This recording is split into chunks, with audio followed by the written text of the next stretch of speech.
Mesdames et messieurs, bonsoir. Merci d'avoir choisi RTI 1, l'essentiel de l'actualité à la une de ce 20h.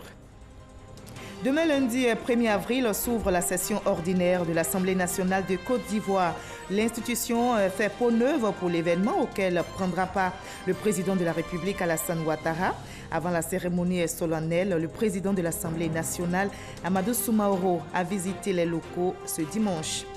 Les producteurs de la Société africaine pour la promotion et véhicule et l'industrialisation du caoutchouc sont reconnaissants au gouvernement pour la médiation entamée dans le conflit les opposants à la Société tropicale Robert, Côte d'Ivoire. Une cérémonie a été organisée en l'honneur du Premier ministre Amadou Coulibaly. Le Conseil de sécurité de l'ONU se prononce sur la situation au Mali. Le secrétaire général de l'Organisation des Nations Unies appelle tous les acteurs à faire face aux multiples défis auxquels sont confrontés le Mali et la région du Sahel dans son ensemble. La Côte d'Ivoire était représentée à cette réunion par le ministre Marcel Amontano. Le pape François a achevé sa visite officielle au Maroc ce dimanche par une grande messe au stade de Rabat. Une messe marquée, entre autres, par des appels pour le droit des migrants et la tolérance religieuse. Le souverain pontife a invité les fidèles à dépasser les tentations de haine et de division, à contempler le Père pour se redécouvrir frère. Soyez les bienvenus sur RTI 1. Commençons tout de suite par l'Assemblée nationale qui se prépare pour l'ouverture de sa session ordinaire de l'année 2019. L'événement a lieu demain, lundi 1er avril. L'institution fait peau neuve pour cette cérémonie solennelle à laquelle prendra part le président de la République, Alassane Ouattara, et plusieurs personnalités. L'heure est au dernier réglage. Le président de l'Assemblée nationale, Amadou Soumaoro, a visité les locaux aujourd'hui pour être sûr que tout est fin prêt. Moussa Konati. La session ordinaire de l'Assemblée nationale pour l'année 2019 s'ouvre demain lundi 1er avril. Le palais de l'Assemblée nationale a donc fait sa toilette pour accueillir les illustres invités dont le chef de l'État, Alassane Ouattara. Les murs du hall revêtus, la salle de l'hémicycle qui abritera l'événement et la rotonde destinée à la presse sont prêtes. Le constat est fait par Amadou Soumaoro. Le président de l'Assemblée nationale est venu visiter les installations ce dimanche pour se faire une idée de la mise en place. Le président de l'Assemblée nationale a tenu lui-même, en cette veille du jour retenu pour la cérémonie à l'Assemblée nationale, donc la rentrée solennelle, à venir lui-même s'assurer de l'effectivité de tout ce qui est en train d'être entrepris pour assurer au chef de l'État un accueil, il a dit lui-même, festif à l'Assemblée nationale. Donc il a, avec les services, fait le tour de toute la maison pour visiter toutes les installations et s'assurer que chaque chose est prise en compte. Donc avec lui, nous avons visité l'hémicycle, nous avons visité la salle de presse, nous avons visité l'esplanade, nous avons visité les espaces où vont se tenir les différentes cérémonies d'honneur et au président de la République et au président de l'Assemblée nationale. Et donc le président de l'Assemblée nationale est parti de cette visite-là satisfait de tous les préparatifs qui sont en train d'être entrepris. Cette cérémonie d'ouverture de la session ordinaire de l'Assemblée nationale donnera ainsi le coup d'envoi des travaux parlementaires qui prendront fin en décembre 2019. Au niveau agricole, les producteurs de la Société africaine pour la promotion et véhicule et l'industrialisation du caoutchouc ont organisé une cérémonie pour témoigner leur reconnaissance au Premier ministre Amadou Coulibaly. Cette action intervient à la suite de la promesse du chef du gouvernement ivoirien de prendre en main le conflit les opposants à la Société tropicale Robert, Côte d'Ivoire. Jean-Jacques Kwame pour les détails. Après plus de 20 ans d'impasse, le conflit entre la Société africaine pour la promotion et véhicule et l'industrialisation du caoutchouc SAFIC et la Société tropicale Robert Côte d'Ivoire TRCI est sur le point de trouver un dénouement. Ce conflit porte ensuite indemnisation d'environ 23 milliards de francs CFA réclamés par les producteurs de la SAFIC, suite à la privatisation en 1995 du domaine et véhicule d'Anguéledou dans la commune de Songon. Au cours de la conférence de presse qu'il a prononcée, le Premier ministre Amadou Coulibaly a annoncé que l'État va apporter sa médiation. Il s'agit de déterminer quel sera le niveau de l'indemnisation légitime à laquelle les planteurs de SAFIC peuvent avoir droit. Et le repreneur est prêt à examiner une solution. Il se trouve simplement qu'à la date d'aujourd'hui, la fourchette me paraît trop importante.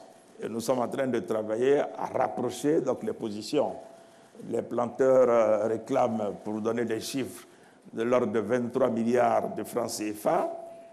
Et l'opérateur qui a repris serait prêt à payer autour de 4 milliards de francs CFA. Vous voyez l'ampleur. Notre responsabilité en tant que gouvernement est d'essayer de rapprocher cette position. Le gouvernement est saisi de la question. Nous sommes en train de traiter la question. Et comme il s'agit d'une médiation, ça prend naturellement un peu plus de temps que prévu. Une lueur d'espoir pour les producteurs plaignants. Ils ont organisé une rencontre pour saluer l'implication du gouvernement dans la gestion du conflit. C'est la joie. Dis merci au président de la République et le gouvernement. Et j'espère qu'avec l'aide du Premier ministre, les femmes auront l'argent. Différentes médiations qui sont en cours. Le gouvernement fait des pieds et des mains pour essayer de trouver une juste solution à ce conflit. Plusieurs actions judiciaires ont déjà été menées depuis le début du litige. Avec cette médiation du gouvernement, les producteurs espèrent qu'une solution définitive sera trouvée.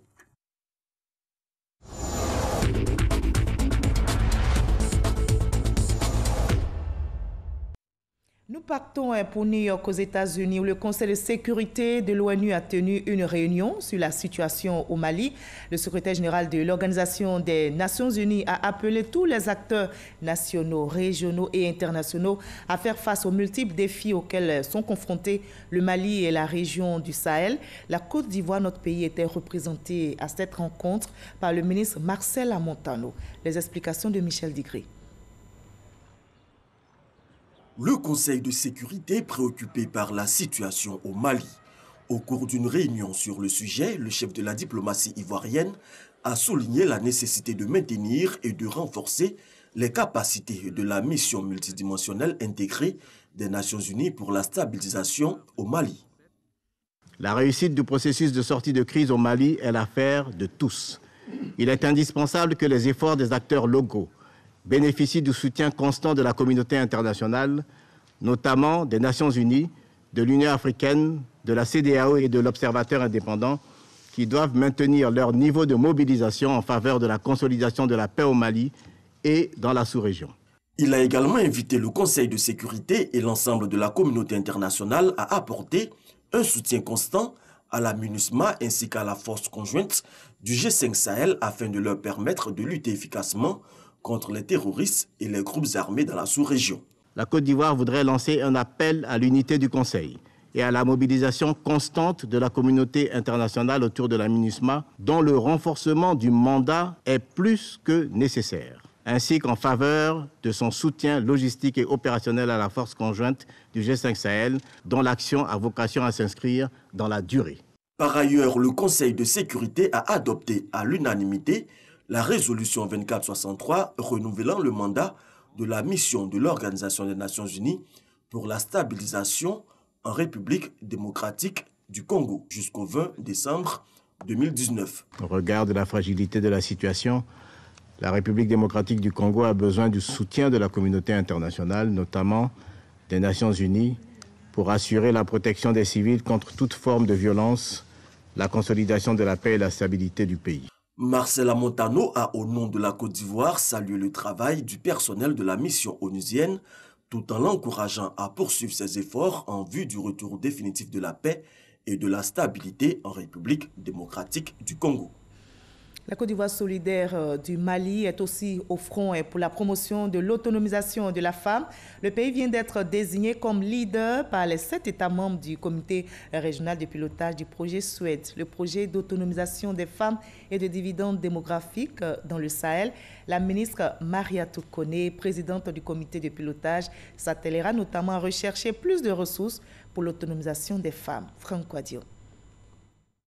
Le professeur Mariatou Koné, ministre de la Solidarité, de la Cohésion sociale et de la lutte contre la pauvreté, porté à la tête du comité régional du projet Suède, autonomisation des femmes et dividendes démocratiques dans le Sahel. Cette initiative régionale implique 7 pays d'Afrique occidentale et centrale, une décision issue de ce conclave des ministres des États membres au terme de la 4e session ordinaire du comité régional Suède.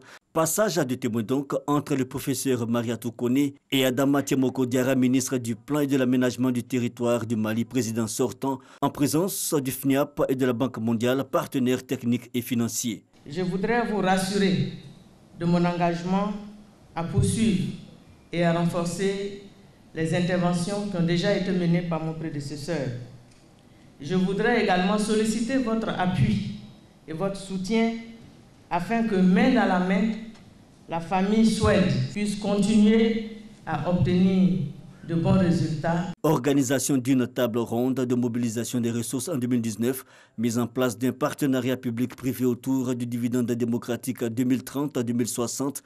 Quelques objectifs qui attendent le projet Suède présidé par la Côte d'Ivoire. Notons qu'il vise le renforcement du niveau d'autonomisation des femmes et des jeunes filles. Objectif, l'accélération des dividendes démographiques. L'autonomisation de la femme mais aussi la migration irrégulière est aussi au centre des préoccupations des États. Le gouvernement ivoirien et ses partenaires accentuent la lutte. Les jeunes âgés de 18 à 30 ans, issus des quartiers défavorisés d'Abidjan et de Daloa, sont les principales cibles d'un projet dénommé SEMICI.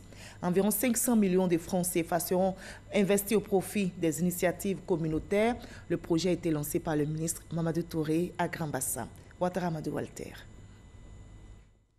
Entre janvier et novembre 2018, 1050 migrants de Côte d'Ivoire sont arrivés par la mer en Italie, faisant de la Côte d'Ivoire le deuxième pays d'origine en provenance de l'Afrique. Cela en dépit de la croissance économique et des efforts consentis par l'État. C'est pour prévenir le fléau de la migration dangereuse que le gouvernement et ses partenaires fédèrent leur stratégie. Le ministère de l'Intérieur de l'Italie, à travers l'OIM, Organisation internationale pour les migrations, appuie la Côte d'Ivoire depuis le 1er janvier dernier. Un financement d'environ 500 millions de francs CFA est disponible jusqu'au 31 décembre 2019 pour l'exécution du projet SEMICI. Nous pouvons proposer aux jeunes des alternatives à la migration irrégulière, les informer sur les possibilités de migration régulière, les appuyer à travers des formations ciblées, leur apporter des appuis financiers à travers des micro-projets. La mise en place des comités régionaux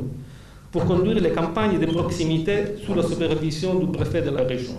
Les jeunes issus des quartiers défavorisés d'Abidjan et de Daloa sont les principales cibles du projet SEMICI. Le projet est bienvenu dans la mesure où Daloa était le point de départ. Donc nous devons d'abord, dans un premier temps, éradiquer ce phénomène de convoi et ensuite créer des infrastructures au niveau de la commune de Daloa pour maintenir nos jeunes sur place.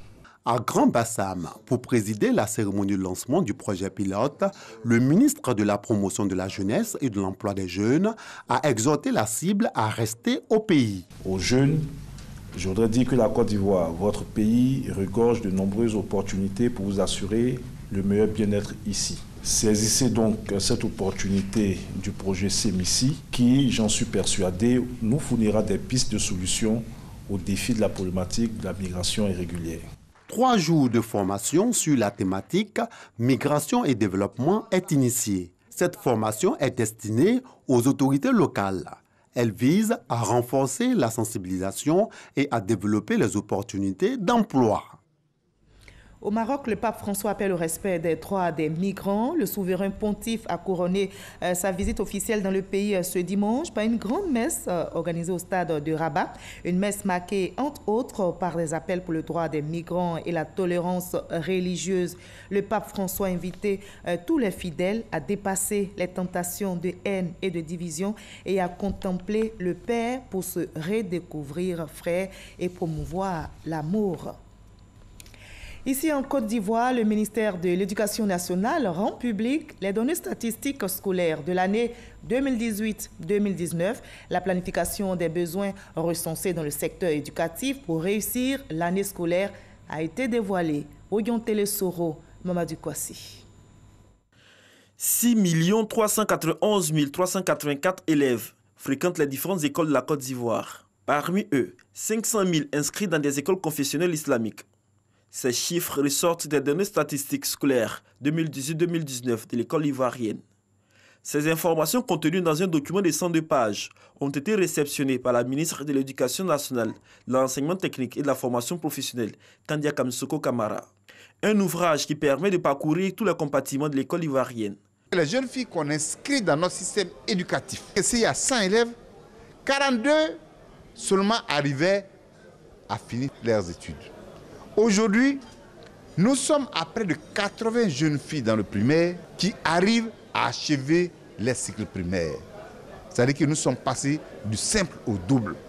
Depuis 8 ans, l'éducation nationale collabore avec ses partenaires. Je me réjouis de la coopération dans ce domaine avec votre ministère par le biais de la DSPS et des autres ministères sectoriels et à travers la task force sectorielle pour générer et assurer la transmission de données et informations fiables et actualisées sur la Côte d'Ivoire.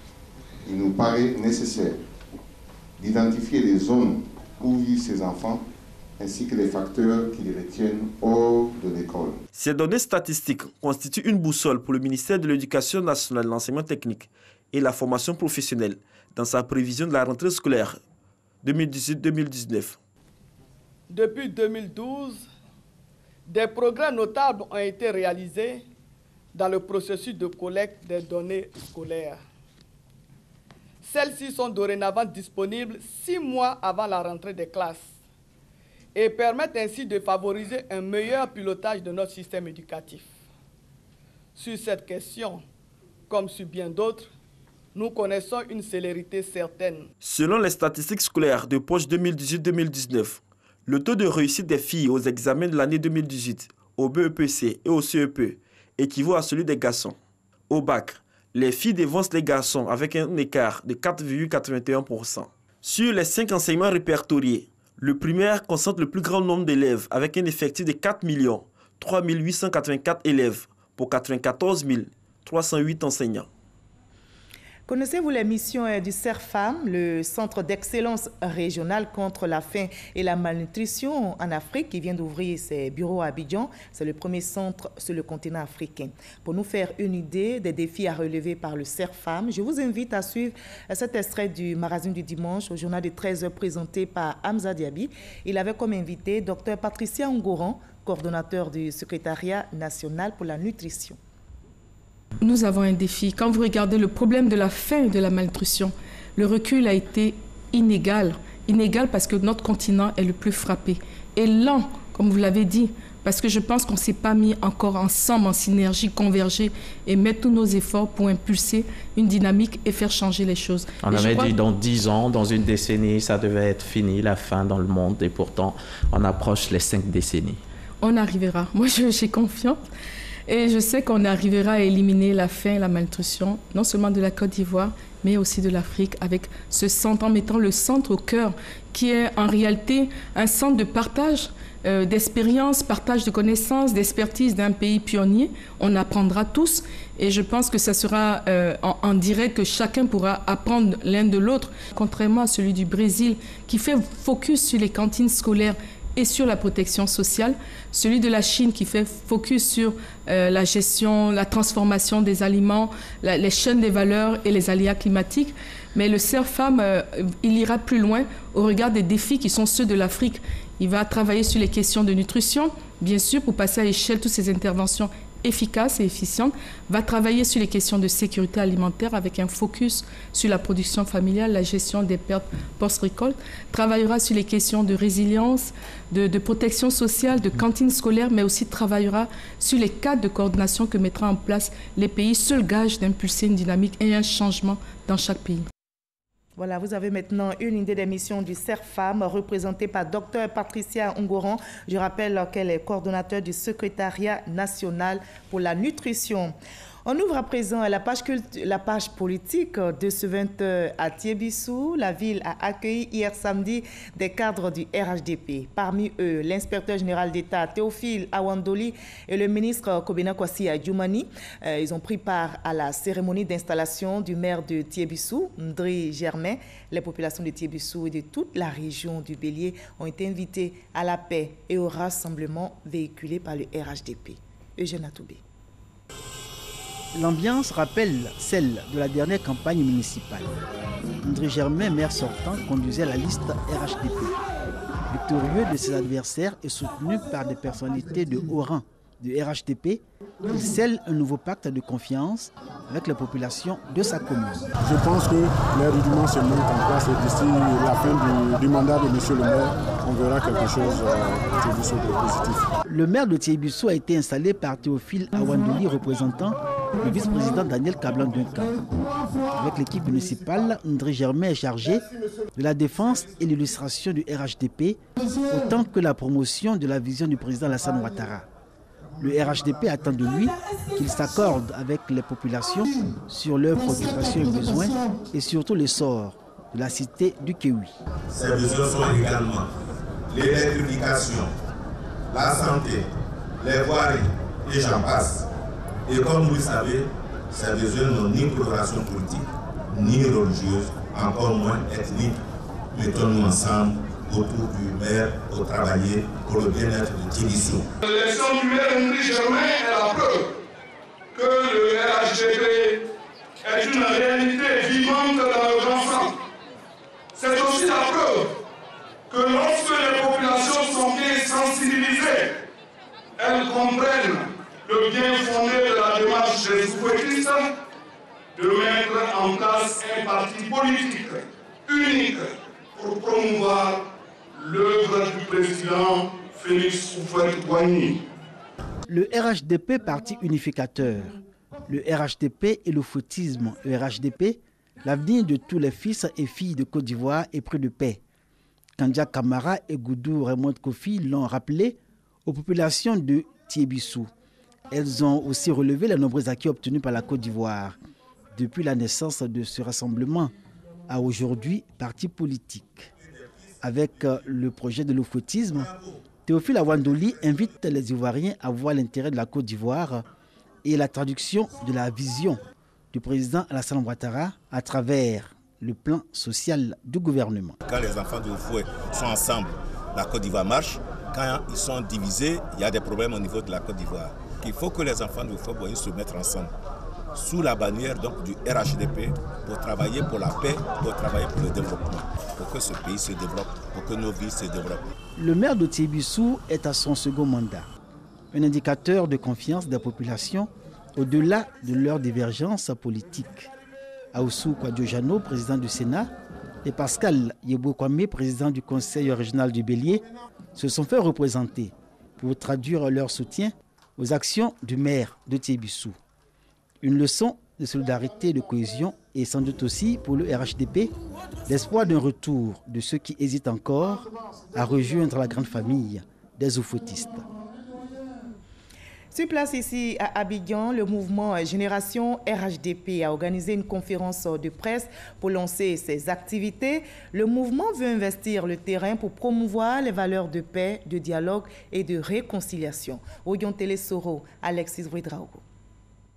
Le mouvement Génération RHDP effectue sa rentrée politique autour du thème « Tous ensemble pour continuer le développement de la Côte d'Ivoire ». La présidente du mouvement, Mariam Diomandé, présente les missions de son initiative. Génération RHDP est un mouvement politique regroupant toutes les sensibilités de notre pays.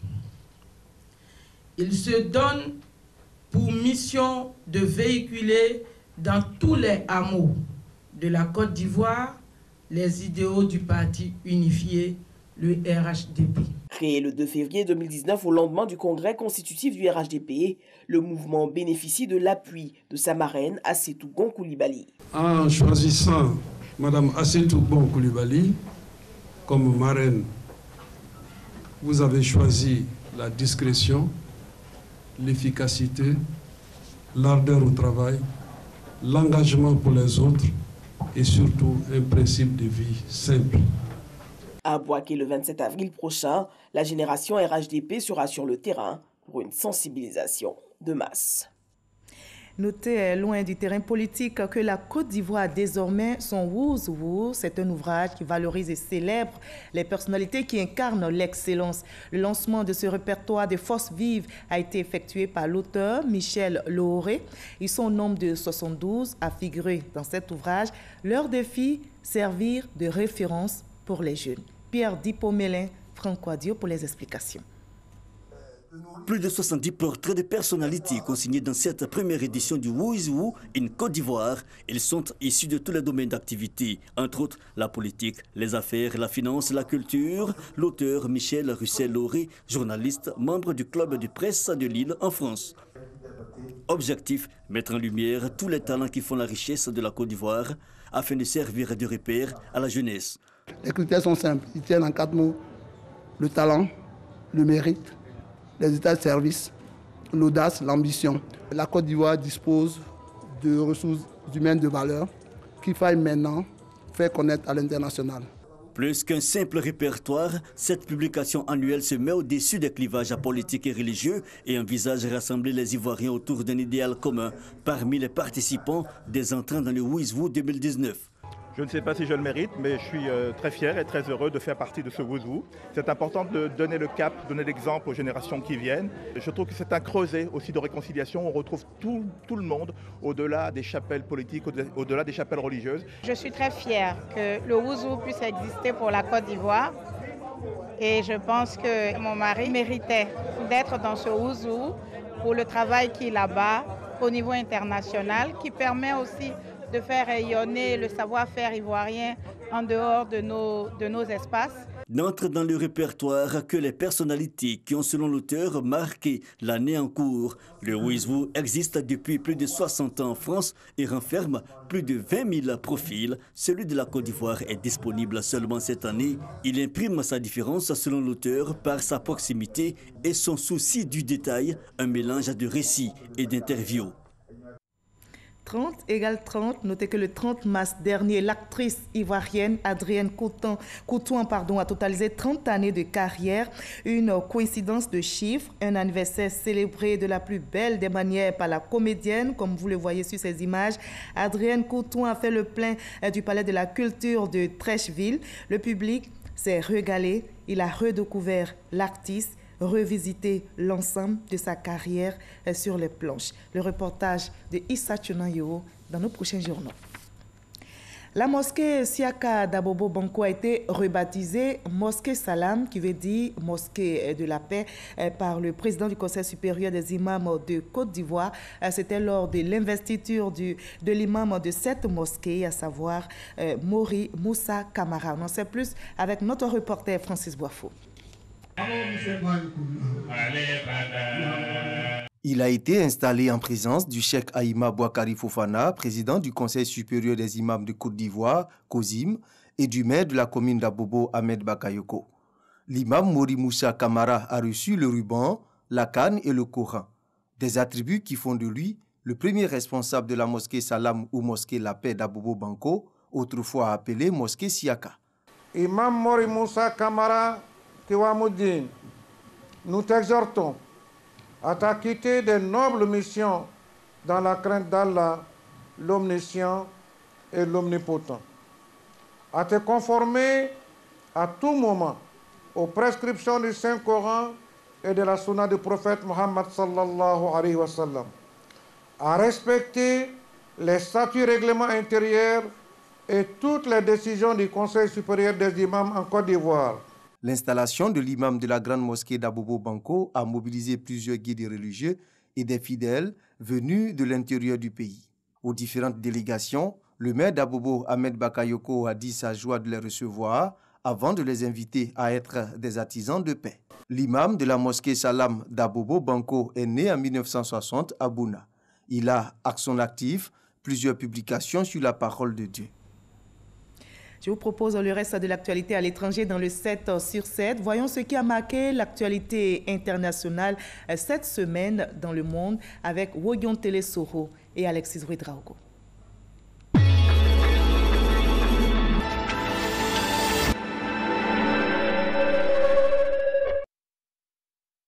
À Madagascar, des échantillons de puces électroniques qui serviront à la lutte contre le vol des zébus ont été officiellement présentés. Ces outils intelligents seront insérés dans le corps des animaux dès le mois d'avril pour les pister et les localiser. En 2017, dans le pays, l'on parlait de plus de 30 000 bovidés volés. Aux Comores, la Commission électorale nationale déclare Azali Assoumani vainqueur de la présidentielle du dimanche 24 mars dernier. Selon les résultats provisoires de la CENI, le président Azali est réélu au premier tour avec 60,77% des voix, largement devant son adversaire. La Chambre constitutionnelle de la Cour suprême doit promulguer les résultats définitifs. Le Conseil de sécurité des Nations Unies a désapprouvé la reconnaissance de la souveraineté d'Israël sur le Golan par les États-Unis. Cette décision onusienne indique la position américaine qui n'est pas conforme au texte onusien. L'acte de reconnaissance a été matérialisé lundi à Washington par le président américain en présence du Premier ministre israélien Benjamin Netanyahou. Les autorités vénézuéliennes ont annoncé jeudi que Juan Guaidó n'a plus le droit d'exercer une fonction pour laquelle il a été élu. Cette annonce a été faite par le contrôleur général de la République. Il est chargé de veiller à la transparence de l'administration du pays. Selon la loi du Venezuela, cette interdiction court sur 15 ans. Les députés britanniques n'ont pas ratifié les textes de retrait que Theresa May a conclus avec les 27 pays d'Europe. Les relations futures de la nation britannique et l'Europe représentent la principale cause de stagnation du processus en phase de finalisation. Les propositions du Parlement britannique restent attendues. En visite au Maroc, le pape François s'est engagé avec le roi Mohamed VI à la préservation de Jérusalem. Cette matérialisation du rapprochement des religions appelle à l'unicité de la ville sainte. La déclaration commune recommande le respect d'autrui, la garantie du libre accès des fidèles aux religions juives, chrétiennes et musulmanes. La Tour Eiffel a 130 ans ce dimanche. Du haut de ses 324 mètres pour un poids de 10 100 tonnes, elle reste le carrefour incontournable des touristes. En 2017, elle cumulait plus de 300 millions de visiteurs.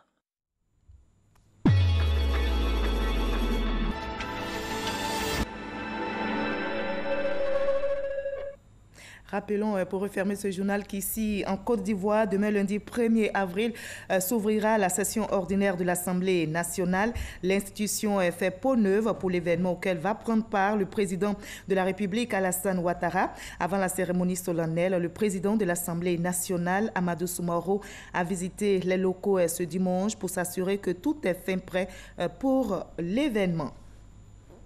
Voilà la fin de ce 20h supervisé par Jean-Jacques Kwame. Merci à toute l'équipe de réalisation, à toute l'équipe technique, surtout à vous de continuer à nous suivre à travers le monde. Kolo Coulibaly vous donne rendez-vous à 23h pour le dernier journal.